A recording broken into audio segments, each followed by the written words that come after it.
اعوذ باللہ من الشیطان الرجیم بسم اللہ الرحمن الرحیم۔ رسپیکٹڈ ویورز، آج کل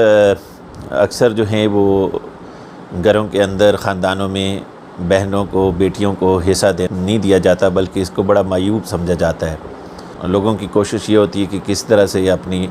باپوں کی کوشش ہوتی ہے کہ بیٹیوں کو، اور بھائیوں کی کوشش ہوتی ہے کہ بہنوں کو حصے سے محروم کر دیں۔ اس بات کو قرآن مجید فرقان حمید نے بہت جو ہے سیریس لیا ہے، اور اس کے حوالے سے واضح احکامات قرآن مجید فرقان حمید میں اللہ تعالیٰ کے موجود ہیں۔ اس بات کو ظلم قرار دیا گیا ہے کہ بہنوں کو بیٹیوں کو حصہ نہ دیا جائے۔ ہمارے ہاں یہ رواج بن گیا ہے، خصوصاً جس معاشرے سے یعنی پشتون معاشرے سے فقیر کا تعلق ہے، یہاں پر بھی یہ رواج ہے، پنجاب میں بھی اور سندھ وغیرہ میں بھی دیکھنے میں آتا ہے۔ پاکستان کے اکثر حصوں میں لوگ بیٹیوں اور بہنوں کو حصہ دینا بہت معیوب سمجھتے ہیں، اور سمجھتے ہیں کہ ہم نے ان کو جہیز وغیرہ دے دیا اور ایک علیحدہ گھر میں آباد کر دیا، بس یہی ان کا ہمارے پاس حصہ تھا۔ ایسا ہرگز نہیں ہے، اور کچھ لوگ یہ سمجھتے ہیں کہ اپنی زندگی میں ہم اپنی جائیداد کو تقسیم کر دیں، بیٹوں کے حوالے کر دیں اور بیٹیوں کو اس سے محروم کر دیں۔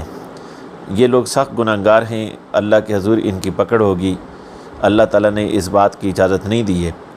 اور علماء اکرام فقہاء کرام نے اس بات کی صراحت کی ہے کہ اگر ایک بندہ اپنی زندگی میں اپنی جائیداد کو تقسیم کرتا ہے تو اس کے فوت ہونے کے بعد بیٹوں کا ایک حصہ اور بیٹیوں کا آدھا حصہ ہے، لیکن اس کی زندگی میں تقسیم کی صورت میں وہ تمام اولادوں کو برابر حصہ دینے کا پابند ہے۔ اس صورت میں وہ کسی کو کم حصہ نہیں دے سکتا، سب کو برابر دے گا۔ ہاں، اگر کوئی ایسا ہے جو غریب ہے یا نیکوکار ہے یا اس کے ساتھ وہ رہنا چاہتا ہے، اور وہ اپنے بچوں کو بلائے اور ان کو کہے کہ جی یہ غریب ہے، تم میں سے یہ کمزور ہے، یا یہ نیکی کے کاموں میں لگاتا ہے، یا میں اس کے ساتھ رہتا ہوں، اور اس وجہ سے اس کو باقی بچوں کو منا کے اور قائل کر کے اس کو کچھ زیادہ دے دے، تو اتنی کی اجازت ہو سکتی ہے۔ فقہاء کے مطابق اتنی کی اجازت ہے، لیکن تقسیم جب کرے تو بیٹیوں اور بیٹوں میں اگر زندگی میں تقسیم کرے تو فرق نہیں کر سکتا، سب کو برابر حصہ دینا اس پر لازم ہے۔ اگر ایک باپ اپنی زندگی میں ایسی تقسیم کر دیتا ہے جو کہ ظالمانہ ہو، تو اس کی زندگی اس کے فوت ہونے کے بعد اس کے بیٹوں پر یہ لازم نہیں ہے کہ وہ اپنی بہنوں کو حصہ دیں، لیکن ان کے لیے بہتر یہی ہے کہ وہ اپنی بہنوں کا حصہ اس میں سے نکال لیں، کیونکہ ہو سکتا ہے کہ ان کے والد سے تو اس کی پوچھ ہوگی، ان سے بھی اس کی پوچھ ہو جائے کہ جب تم پتہ تھا کہ یہ ظلم ہوا اور یہ ظلم معاشرے کا ایک حصہ بن گیا تھا، تو تمہیں چاہیے تھا کہ اس ظلم کو روکنے کے لیے کوشش کرتے اور اپنی بہنوں کو ان کا حصہ پہنچاتے۔ تو اگرچہ علماء کرام نے لکھا ہے کہ ان پر شرعاً یہ واجب نہیں ہے، لیکن یہ مسئلہ چونکہ اب ظلم کی حد تک پہنچتا جا رہا ہے، تو بہت سے علماء اس طرف گئے ہیں کہ اگر یہ بھائی جو ہیں یہ بھی ظلم میں شریک ہوئے اور ان کی نیت بھی یہی ہوئی باپ کی زندگی کے زمانے سے کہ ہم نے بہنوں کو حصہ نہیں دینا، اور باپ کے فوت ہونے کے بعد یہ اپنی بہنوں کو حصے سے مکمل محروم رکھتے ہیں اور والد کی غلطی کو سدھارنے کی کوشش نہیں کرتے ہیں، تو اگرچہ اکثر فقہاء نے یہی کہا ہے کہ وہ یہ ان پر واجب نہیں ہے، لیکن اس بات کا امکان ہے کہ رب تعالیٰ ان سے اس بات کی پوچھ تاچھ کرے جیسے ان کے والد سے تو کرے گا، اور اگر یہ اپنے والد کی غلطی کو نہ سدھاریں تو رب ان سے بھی پوچھ تاچھ کر سکتا ہے۔ دین متین نے تمام حصوں کی، تمام حقوق کی، تمام فرائض کی وضاحت کر دی ہے۔ جب باپ فوت ہو جائے تو اس کی اولادوں میں اور اس کی بیویوں میں تقسیم ایسے ہے کہ اگر اس کی ایک بیوی ہو تو اس کو تمام جائیداد میں سے 8واں حصہ ملے گا، یعنی پہلے تمام جائیداد کے 8 حصے کیے جائیں۔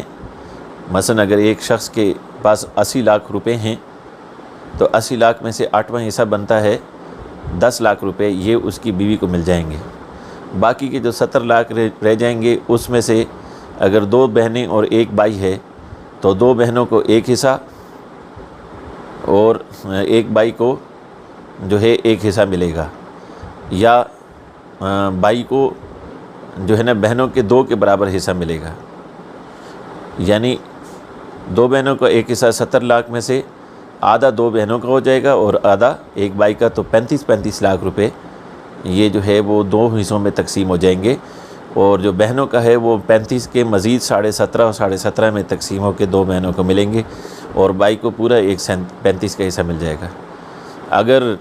3 بھائی اور 2 بہنیں ہوں تو 6 حصے بھائیوں کے ہوئے اور 2 حصے بہنوں کے ہوئے، تو ٹوٹل 8 حصے جو ہیں وہ 70 لاکھ کے کر دیے جائیں گے۔ تو اس میں سے اس 8 حصوں میں سے تقریباً یعنی کہ یہ تقریباً 8-9 لاکھ روپے بنتے ہیں، تو یہ تقریباً 9 لاکھ روپے یا 9.25 لاکھ روپے جو ہے وہ ایک بہن کو اور 9.25 لاکھ دوسری کو مل جائیں گے 2 حصے، اور باقی کے جو پیسے رہ جائیں گے وہ جو ہے 6 حصے یعنی 2 حصے فی بھائی وہ تقسیم ہو جائیں گے۔ اس طرح سے اس کی تقسیم مقرر کی گئی ہے۔ یہ شرعاً فرض ہے، واجب ہے۔ والد کی فوت ہونے کے بعد کسی کو یہ اس بات کا حق نہیں ہے، اگر والد اپنی زندگی میں جو ہے وہ تقسیم نہیں کرتا تو اس کے بعد جو ہے کسی کو اس بات کا شرعاً حق نہیں ہے کہ وہ اپنی بہنوں کا حق مارے، جو آج کل ہمارا یہاں رواج ہے۔ ہاں، اگر بہنیں اپنی مرضی سے معاف کرتی ہیں، بھائیوں کی صورتحال کو دیکھتی ہیں کہ ان کے لیے پریشانی کا باعث ہے اور ان کے شوہر اپنا کاریں کماریں اور یہ جو بھائی ہیں ان کے اوپر اپنے گھر بار کا بوجھ ہے، اور وہ اپنی خوشی سے معاف کرتی ہیں، اس بات کی اجازت ہے، لیکن کسی کا حق مارنے کی اجازت نہیں ہے۔ ہمیں یہ یاد رکھنا چاہیے کہ دنیائی متاع بہت قلیل ہے اور بہت کم دیر کے لیے ہے، اور آخر ہم نے ایک بڑے گھر کی طرف چلا جانا ہے، اور اس کا پہلا قدم جو ہے وہ برزخ ہے، قبر کی زندگی ہے، جہاں پر جب ہم داخل ہوں گے تو وہاں پر نہ بجلی ہوگی، نہ روشنی ہوگی،